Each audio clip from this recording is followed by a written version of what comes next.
housekeeping things. If you have, could you please turn your cell phones to silence, please, so that they don't go off in the midst of, we don't want to be rude to our speaker or to people who are listening to what she has to say. And also when we get down to the question and answer period, only members of the press club and working media are allowed to ask questions. So our speaker today is Dr. Kim Hunter-Reid, Louisiana's Commissioner of Higher Education. Working with the Board of Regents, Dr. Reid leads the state's talent development efforts, which are focused on increasing educational attainment, erasing equity gaps, and increasing prosperity.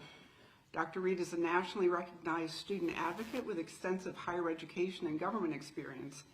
In addition to leading the Colorado Department of Higher Education, she served in President Obama's administration as Deputy Undersecretary at the U.S. Department of Education and led the White House Initiative on Historically Black Colleges and Universities. She also chaired Governor John Bel Edwards' Higher Education Transition Team in 2015 and served as the state's policy director. She also has served as Chief of Staff and Deputy Commissioner for Public Affairs for the Board of Regents and as an adjunct faculty member and Executive Vice President at the University of Louisiana System. In January, Dr. Reid was named one of the 10 top Black higher ed CEOs to watch in 2023 by Forbes. A Lake Charles native, she has a doctorate in public policy from Southern University and a master's degree in public administration and a bachelor's degree in broadcast journalism from Louisiana State University. Please help me welcome Dr. Kim Hunter-Reid.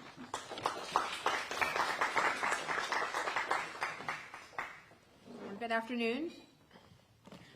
Delighted to be with all of you today. Really appreciate the invitation to come and talk about one of my favorite topics, talent development. But before I start, I want to say go Tigers, right? Go Tigers. We're going to do it. First of all, I have really two parts to my comments today, and you have a handout that really speaks to both parts. I want to talk a bit about our strategic plan, Louisiana Prospers, and how we are doing in advancing our educational attainment work in higher education in this age of disruption. And then second, I want to talk a bit about what happened in our legislative session, and really appreciate Representative Freiberg being here. Such a great education champion for us and just a wonderful partner in this work, so thank you so much. First and foremost, educational attainment obviously is foundational to our work. We are focused on increasing talent development in Louisiana because we know that we want to make sure more people have access to the education, training, and credentials that will allow them to support themselves and their families. And we know that when we think about educational attainment, at this point, we need to talk about education to employment and how do we make sure that those skills are marketable skills that will allow individuals to work and support their families, as I mentioned. The Board of Regents has set a strategic plan, Louisiana Prospers. You see there in the handout the goal and the work that we're trying to do. So our work is to make sure that 60% of Louisiana's population, at least 60%, have a credential value by 2030. To get there, we have to more than double the number of credentials in our state. And we have to make sure we have a broad tent approach. So in the handout, you see that it talks about today's students. Not a traditional K-12 to higher education model, although that matters, but also reaching adult students and single parents and rural students and military students, formerly incarcerated individuals. So a really big tent approach when it comes to talent development to get to our goal, and we have a big tent approach. So we work with education partners, K-12, as well as higher ed, public and private. We work with business and industry. We work with community leaders, elected officials, all of you that are critical to this work and moving this work forward. So it's not a solo act. It certainly is a big team approach. When we launched our master plan in 2019, pre-pandemic, we were at 44% educational attainment. Today we are at 47.8, almost 48%. So we're trending positive, but we have significant work to do to get to our 2030 goal of 60%. The numbers that we use hold us accountable. They allow us to measure progress, but the work really is about our people. It is a vision of moving people from poverty to prosperity in a state that has significant challenges. I was just looking at the Kids Count report this weekend, the Annie and Casey report, the number of children who still live in poverty in our state. And so it is about our people. It is recognizing that education can be transformational for families and for individuals. And it is our belief that we have work to do to try to support a more prosperous Louisiana. So to get there, obviously we have to develop talent. We have to erase equity gaps. We have to make sure that there's more access and success. And we certainly have to make sure that we are addressing adults and returning adults as well. Our work is about opportunity for all, an unlimited opportunity for all. Now, we don't have the luxury of educating individuals in the environment we wish we had, one that's disaster-free and easy. We have the responsibility to educate in the environment that we do have. And so I would be remiss if I didn't talk about our work in relationship to this age of disruption. Significant disruption from major hurricanes as we sit in hurricane season again and hope that we do not have a hurricane, but also from a global pandemic. And what has that meant for the trends that you see in education? You probably have seen the headlines. Some of you are working press, have probably perhaps written about the stories. In America, we see a continued decline in college going since even before the pandemic, but it accelerated since the pandemic. In Louisiana, we have been able to reverse that trend in the last year. So we now have 43,000, almost 44,000 students who graduated from a public college or university last year. So that's an increase from the previous year. That's a positive. And we are enrolling about 210,000 students in our public colleges and universities. That too is an increase from the previous year, also a positive. And so we have work to do to continue to try to make the case for why education matters, why skills and credentials matter for individuals, and how we can make sure that education in our state is affordable, accessible, and attainable, and that it allows more people to have access to education and employment as well. So that's our responsibility, to try to weave together this work. But I will say that the Board of Regents does have the responsibility to set a state vision, and that's the work we've done with our master plan, Louisiana Prospers. And it requires us to think about all of the policy and practice that will make a difference in higher education. But we don't graduate one student. We are a coordinating board. And so our work is working with the four systems, the LSU system, the Southern system, the community college system, and the University of Louisiana system to move good policy and practice forward so that we have increased educational attainment. And so I want to make sure, since you had a person here who asked me when I arrived, are you going to explain how this works with the Board of Regents? It's confusing, but I want to make sure that I make that point. We don't graduate one student. We are the coordinating board. We have advocacy and policy responsibility.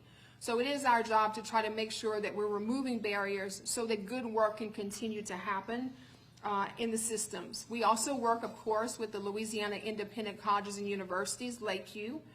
That's the Tulanes, the Dillards, the Centenaries, the Loyolas of the world, and we are a state authorizer, so we have proprietary schools as well.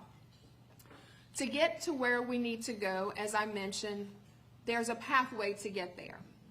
First of all, we think about college access and success.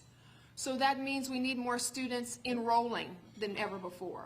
We need more students to finish what they start than ever before. We want more students starting college in high school, whether it's career technical education or academic programs, than ever before. So more students accessing, more students successful, that is an important piece of this work. Second, we have to erase equity gaps. According to the Education Trust report, Louisiana has one of the lowest African American educational attainment rates in the nation.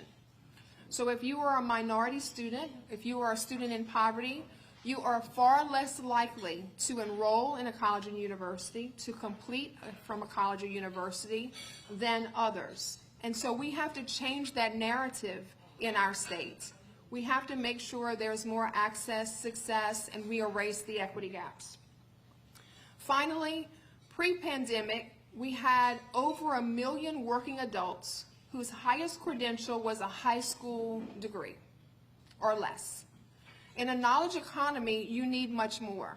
And so we have a big responsibility to ensure that we are upskilling and reskilling our adult working population so that they have the ability to continue to contribute in this knowledge economy. I don't have to tell you how fast the technology is changing. If you go into a store now, you probably say, as I do, where are all the workers? It's, scan your own groceries. I was at a conference in Atlanta. They were telling me there was a Chick-fil-A there. You place your order, a robot brings the food to you. And so the service industry is significantly challenged.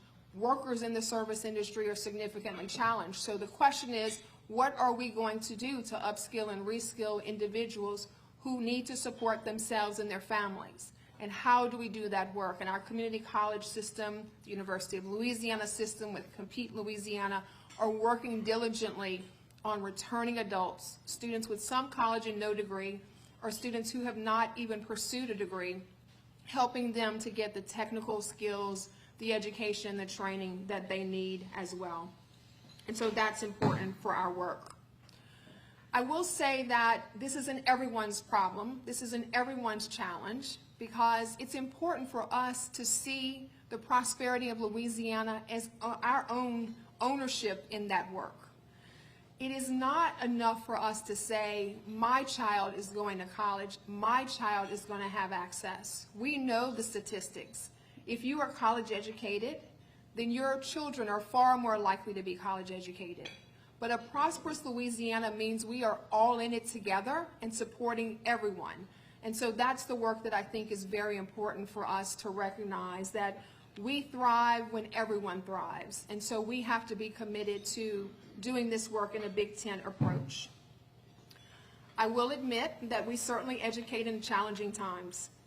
Credentials are more important than ever before. All of the research shows that you're far more likely to have employment if you have a credential, and yet everyone is not convinced. We see more people questioning the value of education, and so that says to educators, we need to make sure that we are getting it right, smoother pathways, more affordability, more welcoming environments to support our students. But we also have work to do to make sure that individuals who perhaps did not have college knowledge in their families, that those families understand the power of education, the importance of education. So it's our job collectively to do that. As I mentioned, too many children and families live in poverty. Poverty impacts health care. It impacts academic ability. It impacts opportunity. And so we have to make sure that we are focused on solutions to poverty. We still see communities and campuses that are reeling, trying to bounce back from multiple major hurricanes and the pandemic. And so that's a challenge for us as well. We have to remain vigilant about campus safety and keeping our students safe, and now keeping their data safe as we have cyber attacks. And so that too is a challenge that we face in higher education. We have to innovate. We're thinking about technology and artificial intelligence, and how are we keeping up with these emerging trends that are continuing to move forward. And then we have to be welcoming. We have to make sure that we talk about diversity as an asset, that we talk about inclusion as important, that we talk about equity and opportunity for all. And so that too is an important piece for us, because as you know, in this country, there are some who have painted this work as something far afield from what we do in higher education when it comes to welcoming all students. So yes, increasing educational attainment is more important and more challenging than ever before. But we are in it, and we are in it to make sure that we make a difference each and every day in the lives of our students. So that brings me to the work that we do at the state capitol as a policy and advocacy board. We are certainly grateful to legislators, to the governor, for the tremendous support that they continue to provide for higher education. This is a second year of historic investment in higher education, much needed strategic investment. I will point out, as grateful as we are, 2 years of strong support does not erase 10 years of one of the largest disinvestments in higher education in the nation. So we have momentum. We're trending positive. We have more work to do. The budget numbers you see there, over $180 million in one-time money as well as recurring dollars that will allow us to retain and recruit more great faculty, to focus on affordability, to think about improved workforce, to continue to focus on campus safety, improve research, and the like. And so there's a list there of information for you. I'll mention a couple of things. When it comes to workforce, and I was talking to a gentleman here who was talking about his family, college graduates from LSU being in Houston and not being able to get them back home. And so we do have a responsibility to try to do all we can to think about the education to employment pipeline. A strong, diverse economy allows us to retain our people, but we have a responsibility to produce great graduates. We have some workforce shortage areas, and the legislature, Representative Freiberg and others, have focused on that. And so there are specific dollars in the budget to address the healthcare shortage, to address the teacher shortage, to address cybersecurity and STEM, targeted areas that we need to continue to address in terms of workforce. So that's in the budget. In terms of affordability, you know, if you can't afford it, you can't attend. And so I'm very proud to see another year of $15 million investment in need-based aid, statewide need-based aid in Louisiana, our GO Grant program. That will continue to allow more students to have access to education, to our colleges and universities.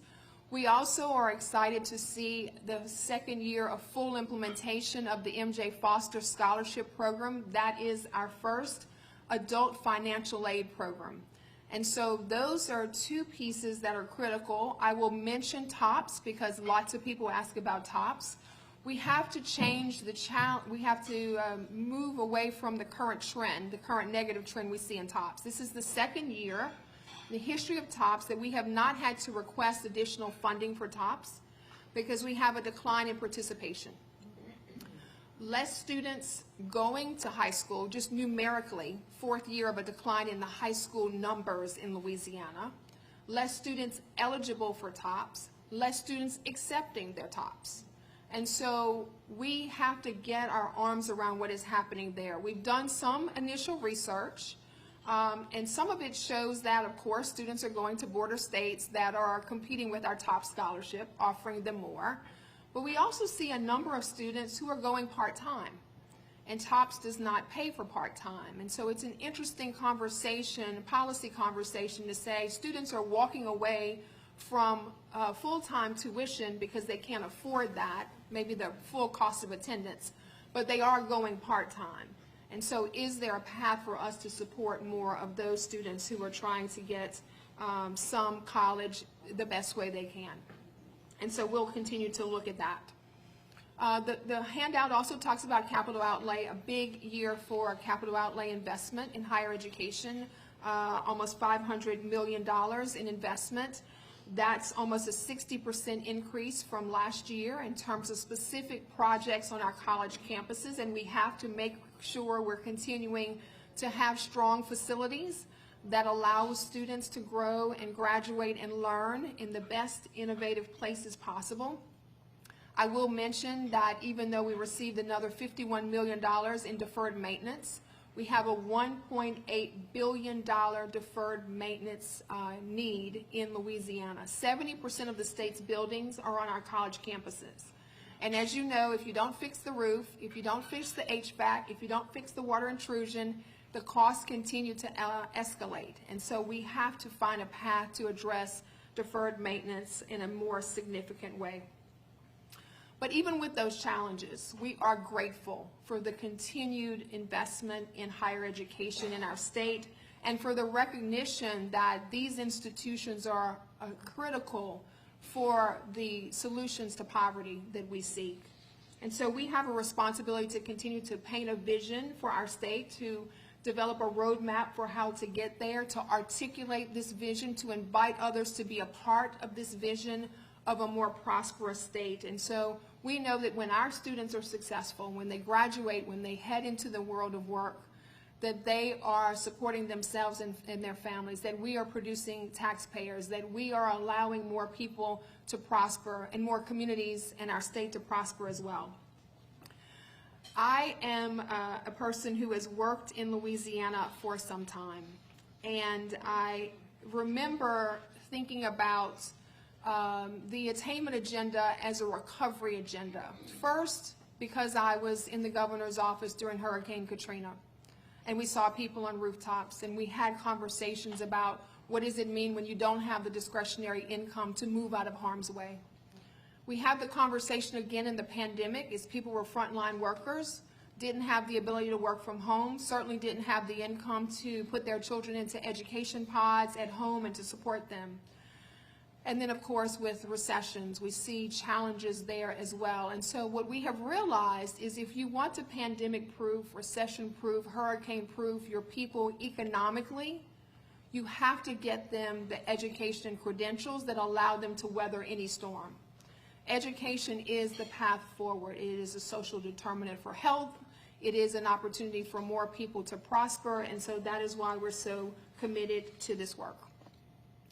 I'll wrap up by saying for us, it really is about the people. It is about the opportunity to serve our people well, and I'm grateful for our faculty and staff that continue each and every day to keep the learning going and the student support going, regardless of what comes our way, regardless of the disruptions, regardless of the challenges. It's why I came home. I am honored to be entering my 6th year as Commissioner of Higher Education, but I came home to a state that I love, to do work that I love, because it's so important that we have an opportunity to bring our talent to our state and to serve our state well. But I recognize that there are many people who graduate and move on. And some people have the opportunity, as I did, to learn in other states and bring that learning back. And so whether our students graduate and have an opportunity to stay in Louisiana, or if they leave and have the opportunity, hopefully, to come back to Louisiana, it is about talent development and talent retention and talent growth in Louisiana. I think that's very important. So I am, again, honored to have the opportunity to serve in this role. I recognize the challenges, but I also recognize the tremendous opportunity. What education has meant to me and to my family, and what it means to others. I am one generation removed from my father growing up in housing projects in Lake Charles, Louisiana. Education can change lives. It can change the trajectory of our people. It can move our people from poverty to prosperity. It is my lived experience, and I want it to be the lived experience for so many others. And so with that, I'll say thank you and happy to answer any questions you may have.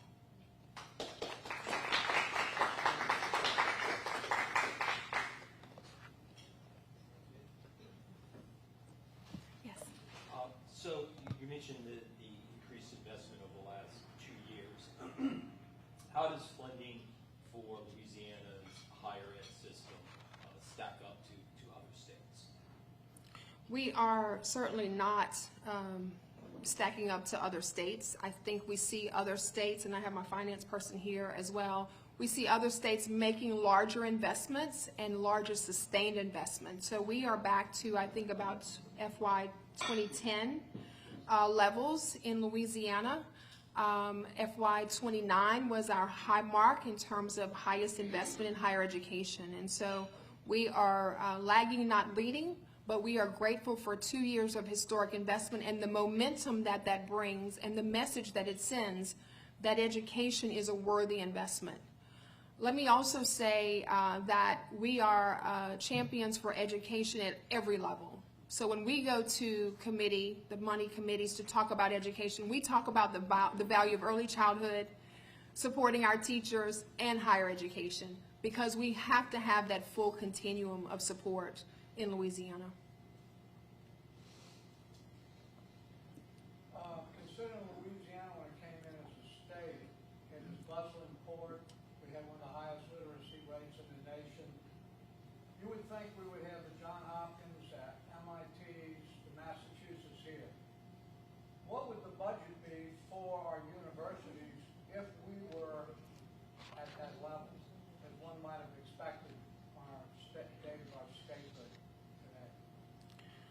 So if we were at the level we were in 2009, the highest level, that would be over $300 million increase in higher education funding per year, recurring dollars.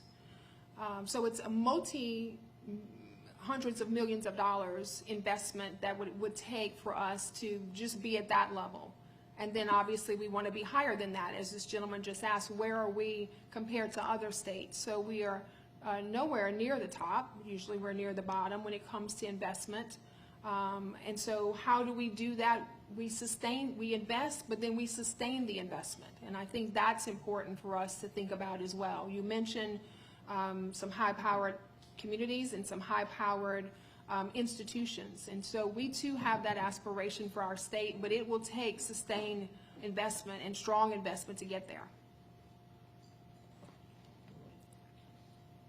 Do you have or do you know of any research on the correlation between minimum wage and educational attainment? Louisiana has a sort of rock bottom minimum wage. And the thesis is that a higher minimum wage might allow people to not work two jobs and seek additional education. So his question was, do we know any research between the correlation between minimum wage and educational attainment? We do know that there is a significant, a couple of things, a significant wage gap. So we see by race and ethnicity, communities, brown and black communities have lower wages than individuals who are not from minority communities. We also know that there is a very strong correlation between family income and educational attainment. So if you tell me where your family's from, geography, what your family's income is, and or what your family's educational attainment level is, meaning does your mom or dad have a college degree, then I can tell you with a lot of likelihood how likely you are to get a degree as well. Our strategic plan, Louisiana Prospers, seeks to do something that no state in the nation has done, and that is to decouple family income and family background from the ability for you to succeed. That is the work that we have to do. We can't count on just having in-migration of college-educated individuals. We want to have that. But we want to make sure we're educating the people that are in our state. And so that requires us to decouple educational attainment and family income. Mine are the whole scheme, but do you happen to know how much of the education budget, or specifically with regard to tax, is derived from the tobacco settlement as a percentage? A third of the TOPS budget. Matthew is saying it's about a third of the TOPS budget, but we can get you some additional information on that. Thank you. You mentioned a student increase in the past year and a lot of graduates graduating. So talk a little bit about the foster. I know you mentioned something about the foster aid program. How is that benefiting students or anybody that's interested in pursuing college? Sure. So the legislature approved and funded $10.5 million for the MJ Foster Scholarship Program. It is our adult financial aid program for individuals who are pursuing credentials in high demand areas, short-term credentials in high demand areas. So it allows adults who want to come back in healthcare or manufacturing or technology, some of these high demand areas, to come back and have their tuition covered to attend a community college near them. And we think that's very important. We did not have an adult financial aid program, and as I mentioned, we had an adult education gap of over 1 million working age adults with a high school diploma or less as their highest credential. So this is a place where policy and fiscal policy is exactly where it needs to be for us to try to help more adults to get those credentials. On the transition from high school to college and the programs there, would you talk a little bit more about trying to bridge that gap and move the high schoolers into college then? Sure. The question is, how do we transition high school students to college sooner? So we set a joint goal with the Board of Elementary and Secondary Education that by 2029, every student would graduate high school with a college credit, a credential, or both. Every single high school student. We graduate about 44,000 students a year. We graduate in higher education. Cade Brumley and his folks graduate about 40,000 students a year in high schools. And so if we want to double the number of graduates in our state, clearly focusing on the high school student makes a lot of sense. But it also makes sense because you erase belief gaps for students who might say, college is not for me, but then they take a college credit, whether it's a career technical course or an academic course, in the comfort of their high school with support, and the light bulb goes off, and they say, oh, I can do this. I can do this. And so we have over 50% of the students in high school graduating in Louisiana right now with a college credit or credential or both. So we are moving forward with that work. Dual enrollment, IB courses, AP courses, they're a full suite of early college, high school offerings. Our point is not only do we want to get more kids to college, we want to get more college to kids. And this is the way to do it. And we see, Marcia, promising information there. The research shows if you successfully complete dual enrollment, you're more likely to attend college, you're more likely to complete college. And we've also changed our policy so that if you successfully complete dual enrollment, you can now use your successful dual enrollment as a means to be admitted to a college or university. So not only do you have an ability to use your ACT score or your GPA on the top score, now if you have successfully completed 9, 12, 15 college credits, you can, or complete an associate degree. We see some students graduating with an associate degree in high school. You can use that for admission to a public college or university in Louisiana. Jim, on the back of the printouts I sent out, they got goals and focus. They got about 7 groups of people that are today's students. Which one of those groups has the most ground to make up and how we can help? Which one is close to reaching their goal? Sure. Now, they got 7 of them, and I asked a long question, but I was just wondering which one of those groups, and they mentioned veterans, students, foster care kids, they just, all of them, even the workforce. Which one of you put people here was probably the closest one to reaching the goal? And which one has the furthest to go? So I would say that we have a significant work to do with all of them. With all of them. So you see adults in rural areas. Obviously, we need to make sure that we have more adults in rural areas that have access to education. Foster youth. We have very, very low college participation with foster youth in this country. We know specifically how many go to college because the Board of Regents has adopted supporting our foster youth going to college. We provide baskets for them, so we try to send them off to college with the same thing we would send our kids to. When we started the project, I think we were at 12 or 15 students. This year, 39 foster youth are going to college, and so they'll get their sheets and towels and phone chargers and backpack and all of those things from the Board of Regents. We send it to Children and Family Services. They send it to the children. So there's work to do in every area because we just don't have enough access to education in every area of the state. And so we want to make sure that we talk about this as a focus because when people talk about higher education, they often just think about high school to college.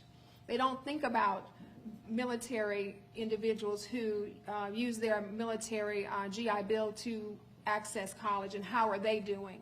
Each of those people have got different agencies and everything. You've got to go to each one of those agencies and see how you can help through your department. And it's got to be a your task. That's what I was saying. Sure. Which one of them groups is easy to work with? Well, you know, it's Louisiana, so, you know, we love collaborating with each other. I wouldn't say anybody is difficult to work with. But you're right, I think we do have an interesting approach, and I appreciate you asking the question. His question is, how do you get everybody at the table to do this work for today's students? We have successfully worked through a governor's workforce and education subcabinet. We meet every month or two. K-12 and higher ed is at the table, so are healthcare, housing, adult corrections, juvenile corrections, all at the table talking about this plan and how do we serve these students, children and family services. Because what do we know? The students who are foster youth, they're in one data system, they're in another data system, right? We're all trying to serve the same populations of individuals. Maybe they're on TANF or Medicaid or SNAP. And so that's the coordinated effort that we have to say we're focusing and centering on talent development. How do we use every resource, every person, every agency to drive this work? And that's the work that we are doing right now, and it will continue to do. But thank you, it's a great question. It's a great question. Did I answer them all? Since you brought up the number of foster youth that you're supporting, 18 to 20 in terms of foster youth, what's the total number? I think it's several thousand that are in Louisiana. I'll get that for you. We do have individuals who are tracking that and who are also working with the foster youth to try to make sure that they have an opportunity to be successful. The challenge that we see, and I was focused on a study in Colorado, which led me to have some interest when I came here because I had some information on it, is that they don't have stability in their elementary and secondary school system. Right? They move from family to family, and so they're displaced, and so their education is disrupted. And so we can have stability for them, stability in their education, stability in their lifestyle, in their homes, in their education, then that gives them an opportunity to continue to prosper. And so we want to make sure we're looking at that. How are we serving those populations of students? The legislature did address allowing students to stay in the system a bit longer, not aging out early, so that they had a little bit more time to get support, educational completion. But again, it's a population, these are our kids, right? The foster youth are the state's children. And so we have a responsibility to step up and to try to support as much as we can. I know we're speaking of higher education, but can you comment on the success Mississippi has achieved in lower education success, which will make your job much easier? Sure. So there's been a New York Times article talking about the Mississippi Miracle, and it talks about their literacy. I think you're talking about their NAEP scores, their literacy skills, their literacy scores, fourth grade literacy just really jumping through the roof. And they focused on the science of reading, and they have a really comprehensive approach that has really paid off. I heard a speaker from Mississippi talk about it, and they said, you know, this was a long time, a long amount of work, a deep amount of work that has happened. In Louisiana, we have some bits and pieces of that. So what they talked about was a really strong early literacy work, and so we're trying to move that work forward as well. They talked about access to books. Well, this year the legislature approved the Dolly Parton Access to Books program in Louisiana. They talked about parental engagement. Obviously, we need to do that. Interesting, they talked about making sure as they were testing students in their state along the way that they had a reading plan for the child that engaged the parent. And I think family literacy is critical in this work, not an individual. And one of the speakers at the conference said, you have to recognize that students who are struggling with reading often have parents or caregivers who are struggling readers as well. And so how do we wrap around those individuals and support them? So you're absolutely right. Third grade reading at level is important. They also passed legislation that you can't be promoted to the fourth grade if you're not reading on level. What the speaker said is, in Mississippi, it's not about retention, it's about success. And so we want to start as early as possible, knowing if the student is on track or not, so that we can intervene as early as possible. And so they've seen tremendous success for their students, but they have a comprehensive policy approach. They also had a major donor who put a lot of money into the initiative at the beginning to kickstart it. But I'm proud that Louisiana's legislature is aware, is looking at it, and is adopting pieces and parts of it as well. But you're right, we stand in partnership with K-12. We have to make sure we're doing everything we can. We produce the teachers that teach the students who become our students. And so we have to have an all-in approach. I was going to say, I believe you said at the beginning that Louisiana is adding college students while the college student population is dropping nationwide, increasing in Louisiana as opposed to decreasing nationwide. If I heard that correctly, what are the reasons for that Louisiana is kind of bucking the national? So I think I was saying that Louisiana is while the country is seeing a decline in college going, we are seeing a little bit of an increase in college going and an increase in college completion. Why is that? We are resilient people. You know, once you get started, people want to finish what they start. And so I think there's some of that. Certainly I know faculty and staff are working hard to support students as they move through the process.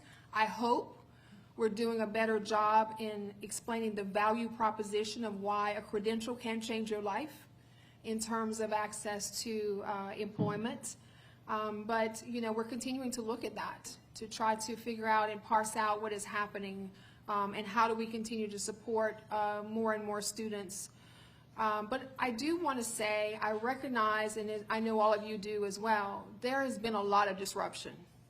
And when we think about, to the gentleman's question in the back about what's happening in Mississippi and will it make our job easier, I think about the learning loss. Young people who were on Zoom when they were trying to learn to read, children in high school who were trying to land their math and trying to do that by Zoom, kids who just didn't have the kind of academic support, and those students are moving through the process now. And so what kinds of extra support must we provide to them? Academic support, mental health support, financial support, to try to make sure we move them forward, because the bottom line is poverty is too expensive in our state. We have to move people to prosperity, and it's expensive to move people from poverty to prosperity, and it takes sustained work. But that's the work that we absolutely must do. What is the average time to completion of a degree? Is it going up or down? I believe we're at 5.5 years plus. We have been tracking that. I don't have it in front of me, but we are certainly taking a look at that for both 2-year institutions and 4-year institutions. Obviously, it's more affordable if you can get your students in and out more quickly. It's one of the reasons we're promoting dual enrollment, because we want students to start early so that they can finish early. We also see students who are coming in, graduating high school with their associate degree, as I mentioned. That means for them, they can use a couple of years of TOPS and then use some additional TOPS for their master's degree program if they want to pursue their graduate programs. So we're absolutely looking at that. Overall, student success work is at the center of the work that we're trying to do. We've convened all the colleges and universities to focus on student success, to try to make sure we are retaining students successfully, completing students successfully, and certainly time to degree is one measure of that. We're out of time now. We're actually past 1 o'clock. Oh, So, thank you. that went by quickly. Thank you.